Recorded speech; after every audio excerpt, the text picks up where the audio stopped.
शिवाय। भक्ति क्या है? परम तत्व ब्रह्म ज्ञान क्या है? शिव पुराण के अनुसार शिव जी के शब्दों से समझने की कोशिश करते हैं। इस वृतांत को जो भी सुनेगा या इसका पाठ करेगा वह भी आनंद पद को प्राप्त करेगा। एक दिन शिव जी को एकांत में बैठे हुए देखकर सती उनके पास जा पहुंची और उनकी प्रशंसा करने के उपरांत वो बोली, हे प्रभु, आपने तीनों लोगों का कल्याण करने के निमित्त अवतार ग्रहण किया है। यह तो मेरा परम सौभाग्य है जो आपने मुझे अपनी पत्नी के रूप में अंगीकार किया है। अब मैं आपसे अपनी उस अभिलाषा को प्रकट करती हूँ जिससे मैंने आज तक गुप्त रखा है। हे स्वामी, इस समय आपको अपने ऊपर प्रसन्न देखकर ही मैं ये बात कह रही हूँ। मेरी अभिलाषा यह है कि मैंने वर्षों तक आपके साथ विहार का आनंद प्राप्त किया, परंतु परम तत्व का विचार कभी नहीं किया। अब मेरे हृदय में वैराग्य उत्पन्न होने के कारण परम तत्व जानने की अभिलाषा जागृत हुई है। अतः आप मुझे श्रेष्ठ प्रकार से ब्रह्म ज्ञान की युक्ति एवं मुक्ति का मार्ग बताने की कृपा करें। हे प्रभु, तीनों लोकों में आपके समान ज्ञानी अन्य कोई नहीं है। आप वेदों के उत्पन्न करता, संपूर्ण विद्याओं के समुद्र एवं तीनों लोकों के स्वामी विष्णु और ब्रह्मा को भी श्रेष्ठ पद प्रदान कर देने वाले हैं। अस्तु आप कृपा करके मेरी मनोअभिलाषा को पूर्ण करें। सती के इन वचनों को सुनकर भगवान सदाशिव बोले, हे प्रिय, ज्ञान को सर्वोत्तम वस्तु समझना चाहिए। उसके पास तक किसी अन्य पदार्थ की गति नहीं है। इस प्रकार वह परम अलभ्य कहा जाता है। उसी को मेरा स्वरूप ब्रह्मा जानना चाहिए। जिस तपस्या तथा आराधना का आश्रय लेकर जीवधारी पवित्र हो जाते हैं, उसे ज्ञान की पदवी समझना चाहिए। भक्ति और ज्ञान में कोई अंतर नहीं है। जो मनुष्य इन दोनों में अंतर देखते हैं उन्हें दुख उठाना पड़ता है, और जो लोग भक्ति के विरुद्ध वचन कहकर ज्ञान को प्रधानता देते हैं उन्हें महान कष्ट उठाना पड़ता है। भक्ति को परम तत्व का ज्ञान प्रदान करने वाली समझना चाहिए, और वह मुझे अत्यंत प्रिय भी है। भक्ति के समान सीधा या भयहीन मार्ग अन्य कोई नहीं है, क्योंकि उसके द्वारा परब्रह्म की प्राप्ति होती है। इस रीति को पीपीलिका कहा जाता है, क्योंकि इसमें बिना किसी आधार के भी ब्रह्म पर चढ़कर फल प्राप्त किया जा सकता है। इसके विपरीत निर्गुण के मार्ग को भीष्म कहते हैं, क्योंकि उसमें किसी वस्तु का आधार न होने के कारण अत्यंत परिश्रम तथा कष्ट भोगने के पश्चात ही फल की प्राप्ति होती है। भक्ति मन को प्रसन्नता प्रदान कर देने वाली है, और मैं सदैव उसके अधीन रहता हूँ। जो प्राणी मेरी भक्ति करता है उसे मैं लोक में आनंद और परलोक में मुक्ति प्रदान करता हूँ। मुझे कुल या जाति से कोई प्रयोजन नहीं है। चारों युगों में मुझे भक्त प्रिय हैं, परंतु कलयुग में तो अपने भक्तों को अत्यंत स्नेह करता हूँ।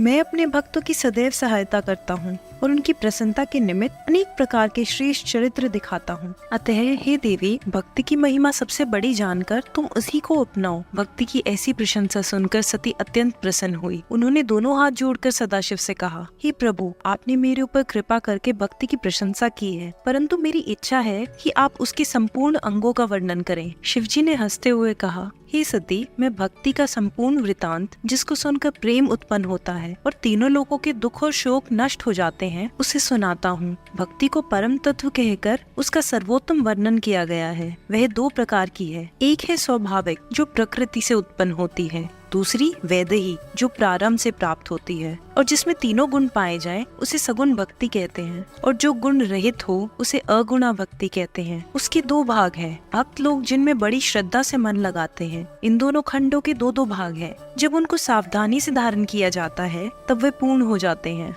वे कुछ इस प्रकार हैं। अपने स्वामी की कीर्ति सुनना, कीर्तन अथवा उसका वर्णन करना, स्मरण करना, सेवन अर्थात सेवा करना, वंदना अर्थात वंदना करना, सख्य अर्थात मित्रों के भांति रहना, एवं आत्मसमर्पण अर्थात स्वयं को अर्पण कर देना। भक्ति के इन्हीं नौ भागों को मुनि भी बताते हैं। इस नवधा भक्ति के अतिरिक्त और भी बहुत से प्रकार हैं, जिनको धारण करने से मन अत्यंत प्रसन्न होता है, जैसे बरगद, बेल, तुलसी और गंगा आदि की सेवा, अतिथियों की सेवा, ब्राह्मणों की अधीनता तथा तीर्थों की स्थिति आदि। इतना कहकर शिवजी बोले, अब मैं अलग अलग 9 प्रकार के अर्थ वर्णन करता हूँ। जब मन, विचार, कर्म से मेरी प्रशंसा सुन भक्त बड़ाई का विचार करें तथा मन को दृढ़ करें तो इसको श्रवण कहते हैं। जब कुल, धन, व्यवहार और स्वयं के गर्व को छोड़कर हमारी कथा कथा को सुनो। जिस स्थान पर कथा होती हो उसको नित्य प्रति सजाकर शुद्ध करता रहे। उस शास्त्र की भली प्रकार पूजा कर अनेक प्रकार की वस्तुएं उस पर चढ़ावे। उसी प्रकार उसके पाठ करने वाले की पूजा करके अच्छे वस्त्र, द्रव्य पदार्थ, फल फूल आदि से स्तुति करे, तब उसको उचित फल मिलता है। यही श्रवण की प्रशंसा है। अब मैं तुम्हें कीर्तन के विषय में बताता हूँ। जो अपने मन को निर्लोभ करके मेरे जन्म, कर्म और गुण को देखे,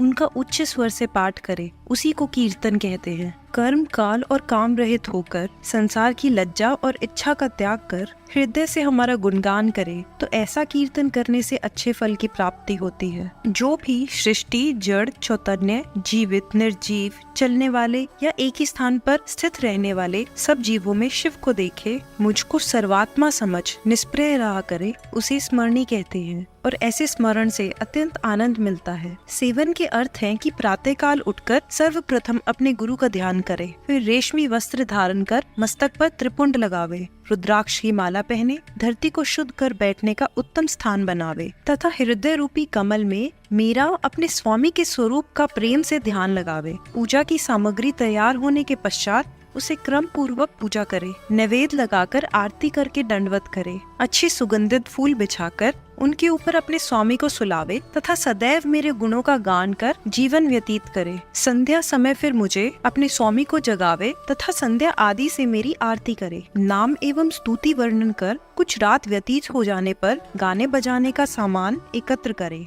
और आनंद पूर्वक बाजे बजवाकर भोग लगावे, उन्हें आरती करे और इसके पश्चात तुम शया बिछाकर मुझ स्वामी को उस पर सुलावे। इस प्रकार की सेवा करने वाला भक्त लोक परलोक में आनंद प्राप्त करता है और तीनों लोग उसके चरणों को नमस्कार करते हैं। फिर शिव जी बोले, हे सती, अब मैं अर्चन का वर्णन करता हूँ, इसे ध्यान पूर्वक सुनो। जो बेलपत्र, फूल और चंदन को पवित्रता एवं विचार के साथ लगावे, धर्म की रीति के अनुसार जिसने धन संग्रह किया हो, उससे पूजा के बर्तन और सामग्री एकत्र करे, अपने स्वामी इष्ट देव की षोडशोपचार पूर्वक निस्वार्थ पूजा करे, समय तथा नियम में कोई कमी न होने पावे, इसी को अर्चन कहते हैं। और जो मेरे मंदिर में फुलवाड़ी लगावे अथवा मेरे लिंग की स्थापना करे तथा मेरे लिए उत्सव करे, ये सब अर्चन के भाग हैं। जो इस प्रकार मेरा अर्चन करता है वह दोनों लोकों में सिद्धि प्राप्त करता है। अब मैं वंदन की व्याख्या करता हूँ। हे सती, मंत्र का जाप करे तो बार बार उसका ध्यान करना चाहिए और मन को एकाग्र करके प्रणाम करना चाहिए, यही वंदन है। वंदना का फल तीनों लोकों में प्रसिद्ध है, इसी के प्रताप से सनकादिक निर्भर रहते हैं। शिवजी बोले, हे सती, अब मैं तुमको दास्य भाव के विषय में बताता हूँ। जो इंद्रियों को वश में करके मुझको प्रसन्न करता रहे, जो मेरी प्रसन्नता से मन तथा शरीर का काम वासना को जड़ से नष्ट करे, तो वह दोनों लोकों का सुख प्राप्त करता है।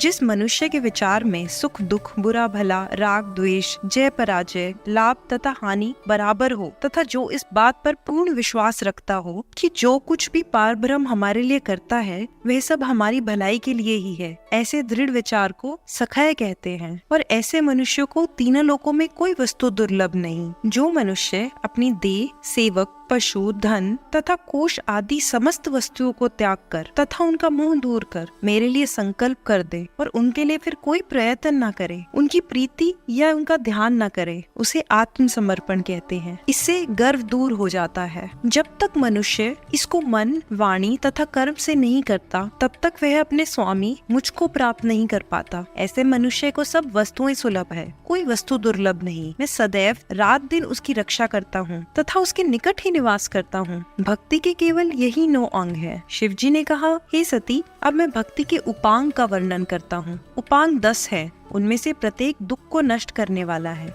इसलिए बड़ और पीपल की सदैव पूजा करनी चाहिए और उनका जल से सींचन करना चाहिए। उनका अनादर करना मेरा अपमान है। उनकी परिक्रमा दाईं ओर से करनी चाहिए। इन दोनों वृक्षों की सेवा करने से ही निर्भय परम पद प्राप्त होता है। दूसरे बिल्व वृक्ष की सेवा करनी चाहिए और उसको मेरा ही शरीर समझना चाहिए। उसकी पूजन से कोई कष्ट नहीं रहता। उसको जल से सींचकर उसका पूजन करना तथा उसकी आरती उतारना उचित है। और जो लोग नित्य ऐसा करते हैं उन्हीं को हमारी पूजा का फल प्राप्त होता है। तीसरा उपाय रेवा अर्थात नर्मदा, सुरसरी अर्थात गंगा आदि का पूजन कहलाता है। उनमें पवित्रता के साथ स्नान करने से बड़ा पुण्य मिलता है। जैसा कि व्यास जी ने कहा है। और चौथा उपांग गुरु सेवा है, जिसकी स्तुति वेद करते हैं, इसके बराबर और कुछ नहीं। पांचवे हमारे 14 जितने व्रत हैं, उनमें हमारा पूजन कर व्रत रखें, रात्रि भर जागरण करें और उनसे जिस पुण्य की प्राप्ति होती है वह वेदों में प्रकट है। इस प्रकार शिवरात्रि मास के दोनों प्रदोष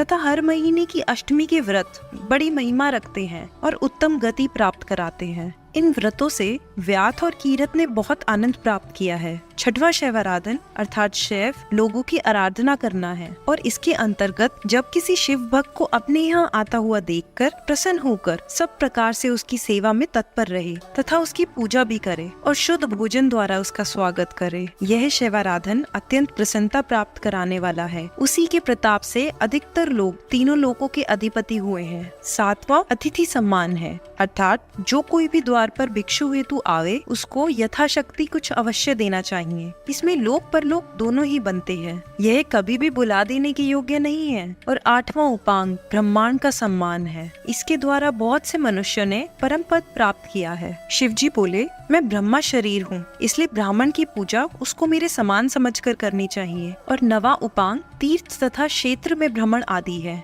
समस्त तीर्थों में से 7 पुरियों का वृहद वर्णन किया गया है। उनमें आनंद वन अर्थात श्री काशी जी का बहुत मान है, इसलिए नियमित रीति के अनुसार प्रेम पूर्वक काशी जी की परिक्रमा करनी चाहिए तथा धर्म शास्त्र के कथनानुसार सब बातें करनी चाहिए। सब तीर्थों का फल उसको प्राप्त होता है जिसकी मृत्यु काशी में होती है। यही बात वेदों में भी कही गई है। और 10वां बड़ा धर्म अहिंसा है, अर्थात किसी जीव को कष्ट ना पहुँचाना। जिसने हिंसा को त्याग कर अहिंसा व्रत को अपनाया वह मानो संसार के समस्त धर्मों को प्राप्त कर सका है। यह अहिंसा व्रत अति प्रसन्नता देने वाला है। हे देवी, जिसके हृदय में तुम वास करती हो वह मुझे अत्यंत प्रिय है। लोग कलयुग में ज्ञान वैराग्य को कम चाहेंगे, उस युग में केवल भक्ति को ही प्रमुख समझना चाहिए। हे सती, तुमने मुझसे जो पूछा मैंने उसका तुम्हें पूरी तरह से उत्तर दिया। इस वृतांत को जो सुनेगा अथवा उसका पाठ करेगा वह भी आनंद पद को प्राप्त करेगा।